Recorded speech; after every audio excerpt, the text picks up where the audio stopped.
night shift. Ah, the glorious, soul-crushing night shift. In a town this small, the 24-hour grocery store is less of a convenience and more of a monument to insomnia, and I'm its lonely keeper. I took the job because, let's be honest, my resume isn't exactly bursting with sought-after skills, and willing to be bored into a coma from 11 p.m. to 7 a.m. was apparently the key qualification. Most nights, my only companions are the hum of the freezers and the occasional moth dive-bombing the fluorescent lights. The silence is so thick you could cut it with one of our slightly too dull box cutters. Tonight was shaping up to be another thrilling chapter in the saga of my utter solitude. It was just past 2 a.m., the witching hour, when the automatic doors hissed open, shattering the quiet. I nearly jumped out of my skin. Customers after midnight are rarer than a perfectly ripe avocado in this place. I peeked over the magazine rack, my heart doing a little tap dance against my ribs. In walked a man. Well, man might be a generous term. He was tall, uncomfortably tall. Like, do you play basketball? Would be an understatement. He was bundled up in a heavy trench coat, the collar turned up so high it nearly touched his ears, and a wide-brimmed hat was pulled down low, casting his entire face in shadow. He moved with a strange, wobbly gait, like a Jenga tower 1 block away from collapsing. As he shuffled past the checkout counter, a low, gravelly voice rumbled from beneath the hat. Hello.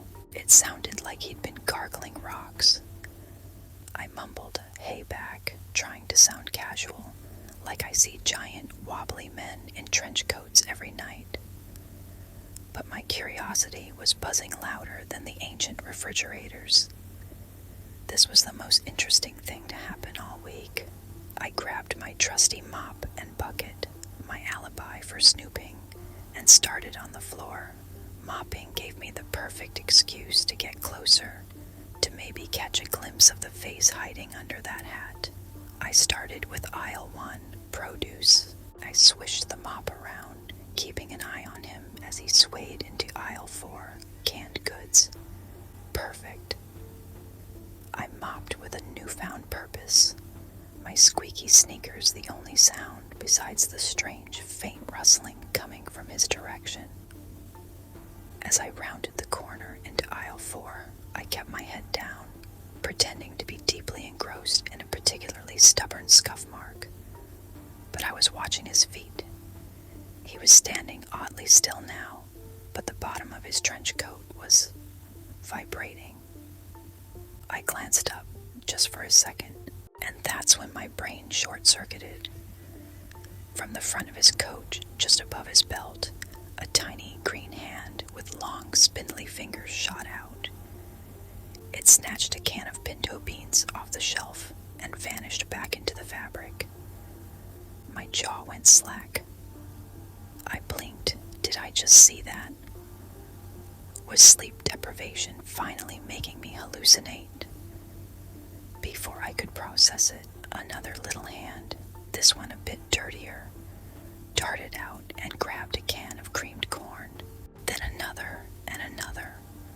A flurry of small, grabby hands, all working in tandem, pulling cans into the mysterious depths of the coat. They were like a team of tiny, synchronized shoplifters. My mop handle clattered against the shelving. The sound echoed in the silent aisle. The rustling stopped. The tall figure froze completely. All the little hands were gone. I found my voice, though it came out as a squeak. Hey, what do you think you're doing? I pointed a trembling finger at him. You can't just do that. The figure didn't respond. It just stood there, swaying slightly. I took a tentative step forward. Sir, I'm talking to you. You need to put those back. The silence stretched, thick and tense. strangest thing happened.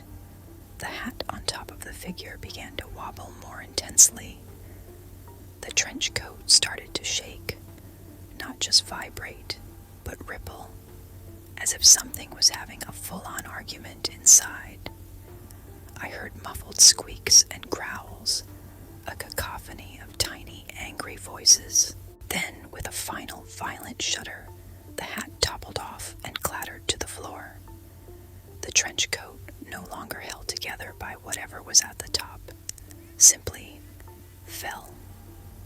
It collapsed in a heap of beige fabric on the linoleum, and there, standing in its place, was the most absurd, unbelievable sight I have ever witnessed.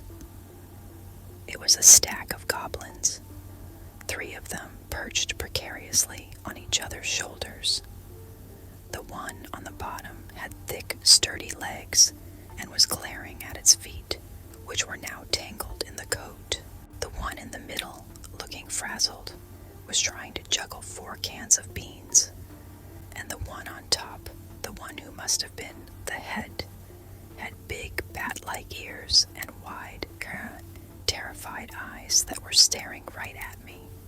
Around their feet, a dozen cans of corn, beans, and tomato paste rolled across the floor.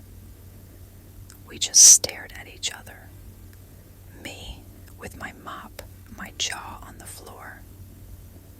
Them, a wobbly tower of green-skinned creatures, looking just as bewildered as I felt. The top goblin, whose face was painted with pure, unadulterated panic, let out a tiny, high-pitched eep that broke the spell. The middle goblin lost its grip, and the cans of beans it was holding rained down, clanging and banging on the floor. This set off a chain reaction. The whole goblin tower swayed violently. The top goblin flailed its arms. The middle one shrieked, and the bottom one buckled. With a collective "wow!" they tumbled apart, landing in a heap of flailing limbs, pointy ears, and scattered canned goods. They untangled themselves and scrambled to their feet, all 3 of them now standing no higher than my waist. They looked up at me with those huge, scared eyes. One of them hiccuped. They were just little guys. Weird, green, thieving little guys. I looked from the piles of goblins to the scattered cans, then back to the goblins. I should have been scared. I should have been calling the police, or animal control, or, I don't know, an exorcist. But looking at their panicked little faces, all I could feel was a strange sense of pity and absurdity. This was officially the weirdest night of my life. I finally lowered my mop. I took a deep breath. "Okay," I said, my voice surprisingly steady. "Let's start over. What's with all the beans?" The 3 of them exchanged nervous glances. The one who had been on top, apparently the leader, stepped forward timidly. He wrung his little hands together. Hungry," he squeaked, his voice like rustling leaves. "King wants bean stew." He pointed a clawed finger at the can of pinto beans. "King?" I asked, raising an eyebrow. "There's more of you." He nodded enthusiastically. "Many. In sewer. We see big food house. So, we come." He gestured to their fallen trench coat and hat. "Good plan. Mostly." I couldn't help it. A laugh escaped me. It started as a chuckle and grew into a full-blown belly laugh. Me, laughing hysterically in the canned goods aisle at 3 in the morning with a trio of goblins. My life was a sitcom. When I finally caught my breath, I looked at them. Their plan was terrible, but their desperation was real. And honestly, I was lonely.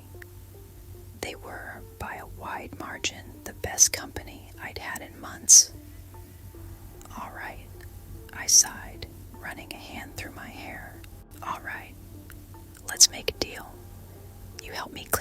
us up, I said, gesturing to the rolling cans. And then we can talk about the bean stew. Their faces lit up with a collective, toothy grin. It wasn't exactly a pretty sight, but for the first time in a long time on the night shift, I felt like I wasn't entirely alone. And I had a feeling my nights were about to get a whole lot less boring. Thanks for sticking around for my weirdest work story ever.